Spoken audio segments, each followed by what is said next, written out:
जय हिंद सभी को। तो चलिए आज हम इस वीडियो में जानेंगे कि सीआईएसएफ फायरमैन का जो रिजल्ट दे दिया गया है, ठीक है, उसमें इसमें डॉक्यूमेंट्स हमको क्या लेके जाना है और क्या मेरा 35-40 अंक आ रहा है तो क्या मेरा रिजल्ट होगा, क्या हम डॉक्यूमेंट्स लेके जाएं अथवा नहीं जाएं, या वेरिफिकेशन में हम जाएं, या मेडिकल क्या होगा कि नहीं होगा। तो चलिए देखिए, बहुत ऐसे देखे होंगे आप, बहुत सारे वीडियो देख देख के आप थक चुके होंगे, लेकिन मैं जो बता रहा हूँ उसको ध्यान से आप सुनिए, ठीक है। क्योंकि सारी वीडियो जो है आप देख के आपको कन्फ्यूजन भी लगता होगा, लेकिन इस वीडियो को आप देखिए। तो चलिए हम शुरू करते हैं। सबसे पहले हम जान लेते हैं कि इसमें डॉक्यूमेंट्स हमको क्या क्या लेके जाना है, ठीक है, और कौन कौन सा डॉक्यूमेंट्स हमको नहीं लेके जाना है। क्योंकि देखिए यहाँ पर जो है सिर्फ वेरिफिकेशन हो रहा है, ठीक है, तो इसमें आपको जो है उचित जो डॉक्यूमेंट्स आपका जो है वही लेके जाएं। चलिए हम बात करते हैं पहले डॉक्यूमेंट्स, उसके बाद हम बात करेंगे कि 40 अंक वाला सिलेक्शन होगा या नहीं होगा। होगा, वो भी होगा, कैसे होगा हम बताएंगे, सभी ध्यान दीजिएगा। सबसे पहले हम बात करते हैं, पहला होता है आपका जो है 10वां या इंटर, ठीक है। ये दोनों का जो है आपका मार्कशीट, मार्कशीट के साथ साथ में जो है आपका सर्टिफिकेट दे दिया गया होगा, तो सर्टिफिकेट लेके जाएं, ठीक है।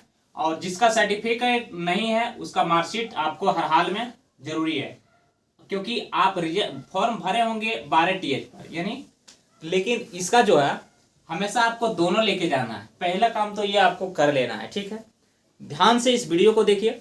दूसरा काम मेरा क्या है, दूसरा काम ये है कि कास्ट सर्टिफिकेट, कास्ट सर्टिफिकेट आपको हर हाल में लेके जाना है, ठीक है। उसके बाद तीसरा नंबर में आ जाता है आपका डोमिसाइल, डोमिसाइल आपको लेके जाना है, ठीक है। देखिए डोमिसाइल लेके जाना है। और बात रह गया कि बहुत नहीं समझ रहे जैसे ओबीसी और ईडब्ल्यूएस, ठीक है, ये दोनों में ये है कि आप जो है बहुत ऐसे बोल रहे हैं कि इस राज्य स्तरीय से बनाइए, बहुत बोल रहे हैं केंद्र से बनाइए, अंचल से बनाइए, अनुमंडल से बनाइए। अब हम आपको बताते हैं। देखिए मान के चलिए आप जिस समय फॉर्म अप्लाई किए थे, मान के चलिए 2021 में, ठीक है, फॉर्म आया, अप्लाई किए, इस समय आप जो है ओबीसी लगाएं केंद्र वाला, ठीक है, तो केंद्र वाला लगाएं तो आप यही ओबीसी वहां जाके आप लगाएं, यही ओबीसी आपको बनाना है, ठीक है, ना कि आपको अलग से कुछ बनाना है। वहां अगर आप अंचल से बनाए हैं तो ये अंचल से अभी बनवाना है इसको, ठीक है, ये चीज आपको ध्यान देना है। उसके बाद हम बात करते हैं इसके साथ और क्या चाहिए। इसके साथ देखिए आपको 8 पासपोर्ट साइज फोटो ले लेना है, ठीक है। उसके बाद आपको एक आईडी प्रूफ लेना है, ठीक है। आईडी प्रूफ जैसे आपको लेना है क्या, कि आप आधार कार्ड या पैन कार्ड या ड्राइविंग लाइसेंस, जो भी आपके साथ एक आईडी प्रूफ है वो लेके आपको जाना है। अब बहुत सारे इसमें कर रहे हैं क्या कि देखिए, जो आप कैंडिडेट एक्स सर्विसमैन यानी सरकारी पोस्ट पर है, उसका एक्स सर्विसमैन में सारा डॉक्यूमेंट्स लेके उसको हर हाल में जाना है। और ईडब्ल्यूएस के लिए भी ये प्रावधान है जो प्रावधान ओबीसी के लिए, ठीक है। तो ये तो समझ गए बिल्कुल। अब देखिए इसमें कई नियम मेरा बाकी है, क्या देखिए हम बताते हैं। बहुत कोई पूछ रहा है कि अदर स्टेट का ओबीसी मेरा चलेगा कि नहीं चलेगा। ध्यान दीजिएगा, मान कर चलिए आप यहाँ पर फॉर्म भरे हैं बिहार से, ठीक है, और बिहार से फॉर्म भरे हैं, आप झारखंड का ओबीसी बनाइएगा तो आपका क्वालिफाई नहीं होगा, वहां पर जो है वेरिफिकेशन में आपको छाड़ दिया जाएगा।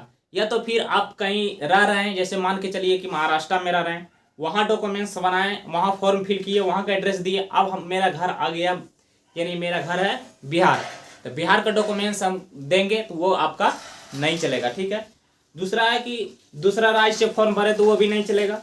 तीसरा है कि पिता का ओबीसी लगेगा क्या, बहुत सारे कमेंट कर रहे थे हमको, लेकिन पिता का ओबीसी इसमें कोई जरूरी नहीं है, उसका डॉक्यूमेंट्स भी इसमें नहीं लगेगा, ठीक है। उसका सिर्फ आधार कार्ड आपको लेके जाना है, आधार कार्ड उसका ले लेना है, ठीक है, ताकि उसमें आधार कार्ड में मैच करेगा क्या कि आप उसमें नाम और एड्रेस सही है कि नहीं।